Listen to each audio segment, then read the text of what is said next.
So we are going to start with the thing that drives me the most nuts in this kitchen, and that is this right here. So the first thing I like to do when I start cleaning the kitchen or doing a deep clean anywhere is to organize first. So that involves taking everything out of the area that you're trying to clean, organizing the contents into a get rid of pile, a keep pile, and a put away pile, and then reorganizing the things back into the space that still belong there.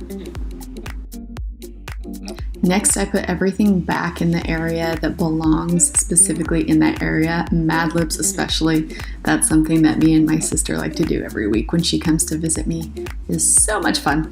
But anyway, yeah, getting everything back into the spot where it belongs, putting away the things in the put away pile and throwing away the things in the throwaway pile. And then afterward, your end product looks so much more clean and organized. Next, I like to take everything off of the countertop so I can get the countertops nice and thoroughly cleaned with some homemade cleaner that I make. And then I also like to take the products and the appliances off the counter because then I can wipe them down before I put them back on. So it gets two things clean, the countertops and all of the appliances. So the cleaner that I like to use is a homemade mixture of rubbing alcohol, water, 10 drops of rosemary oil, and 10 drops of lavender essential oil. So that's what I'm using here to clean up the countertops, the sink, and the windowsill there. I also later on will use this on the fronts of the cabinets as well.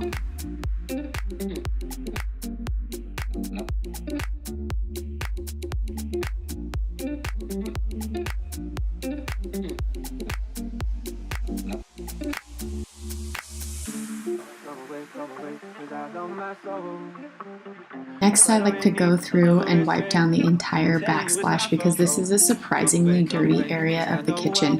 Things splash on it all the time, and I feel like it's a neglected area in a lot of people's kitchens. So I like to go through and wipe off that backsplash really, really well.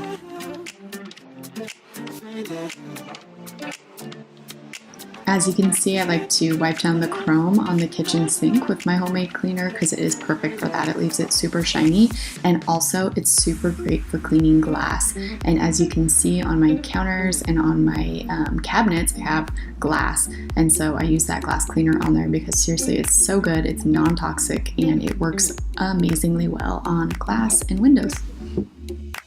Next, I am cleaning up all the little shelves in my kitchen. All the horizontal surfaces need to be wiped down, so I just try and make sure I get even the most obscure and tiny little areas that you don't get all the time.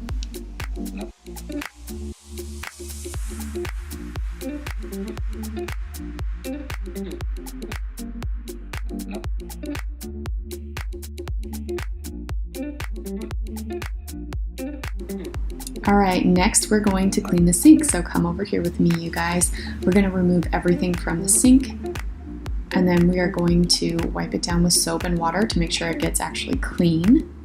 And this is a 1952 original porcelain sink, so these tend to not look very clean even when they are, so I'm going to do my best to get it looking better.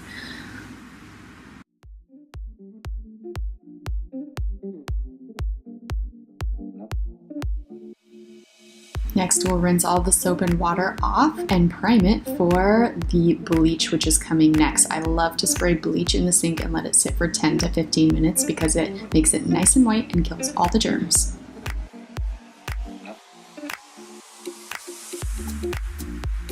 Next, I like to grab a microfiber cloth and wipe down all of the vertical surfaces in your kitchen. So we already wiped off all the horizontal surfaces. Now we're going to wipe off all the vertical surfaces. So front of cabinets, front of appliances, and all that stuff. Again, I'm using the all-purpose homemade cleanser that I told you about earlier for this job as well.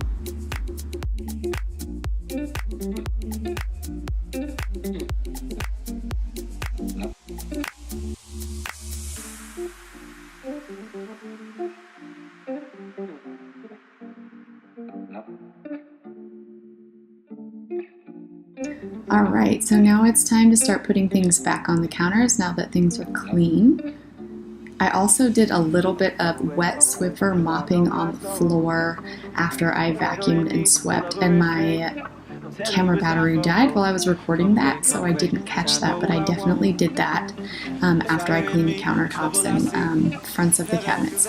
So now I'm replacing everything where it belongs, and I actually ended up getting rid of this coffee maker because I realized that it had stopped working, and so you will not see that coffee maker in my final product of this clean kitchen. And look at how wonderfully clean that sink looked. It's so white and so clean and so nice now. I absolutely love it. So just rinse the bleach out, and that will help get the smell out of your house of bleach, and just make sure you don't get any on your clothes while you're using your sink during the day.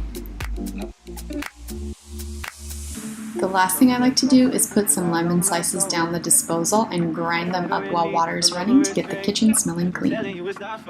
Now it's time for a super cute baby break from cleaning.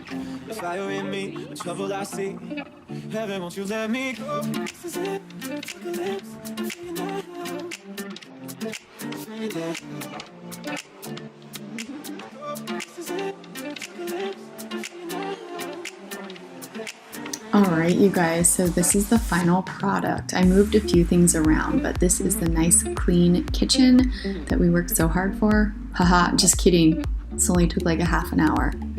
So take a look at that. It looks so much better than it did before. And again, I did just want to remind you that I did wipe the floors clean with a wet Swiffer mop after I had cleaned up the crumbs and stuff with my Dyson cordless handheld vacuum. So yeah, just enjoying the cleanliness for like 5 minutes before the tornado comes back in. So that's the end product. I'm gonna go enjoy my super clean kitchen. Don't forget to subscribe. Click subscribe right now, and I will see you guys again next week for another video. All right, let me know if you like this. Talk to you soon. Bye.